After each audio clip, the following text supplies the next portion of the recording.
हरियाणा के गृह मंत्री ने एक बार फिर देश को तोड़ने वाली ताकतों पर पलटवार किया। अनिल विज ने कहा कि कुछ ताकतें देश को तोड़ने का काम कर रही हैं। देश की संस्कृति को बचाने में, ब्राह्मण और अर्थव्यवस्था बनाने में बनिया समाज का विशेष योगदान है। जेएनयू की दीवारों पर ब्राह्मण और बनिया विरोधी नारे बहुत ही घातक है, क्योंकि ब्राह्मण हमारे देश के धर्म और संस्कृति को जिंदा रखे हैं और बनिया देश के व्यापार में अहम भूमिका अदा कर रहे हैं। नारे लिखने वाले ने देश की संस्कृति व्यापार पर प्रहार किया।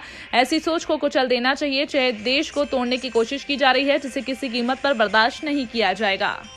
गुजरात चुनावों के दौरान भाजपा द्वारा अपने चुनावी घोषणा पत्र में सिविल कोड को लागू किए जाने की घोषणा की, तो वहीं मध्य प्रदेश में भी इसे लागू करने की बात कही, जिस पर हरियाणा के गृह मंत्री अनिल विज ने कहा, सरकार के लिए सभी समान नागरिक होते हैं, उनके लिए कोई जाति क्षेत्र महत्व नहीं रखता। इसलिए कहा जा रहा है कि सिविल कोड कानून को सभी पर लागू किए जाने की बात की जा रही है।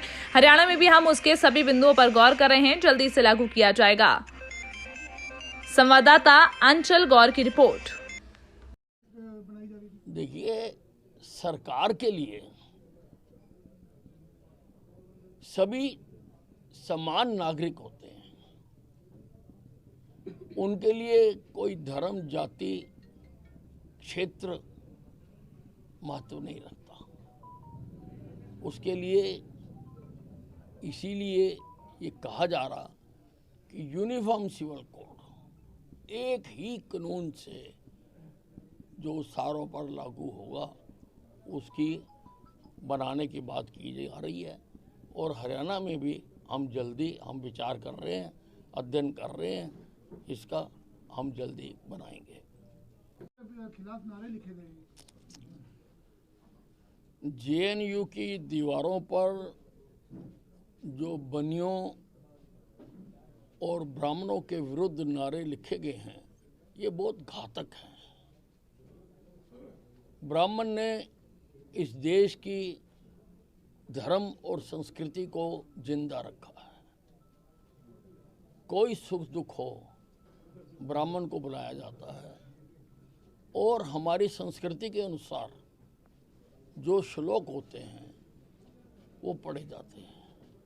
उसी प्रकार से बनिया ने भी इस देश के व्यापार में अहम भूमिका निभाई है।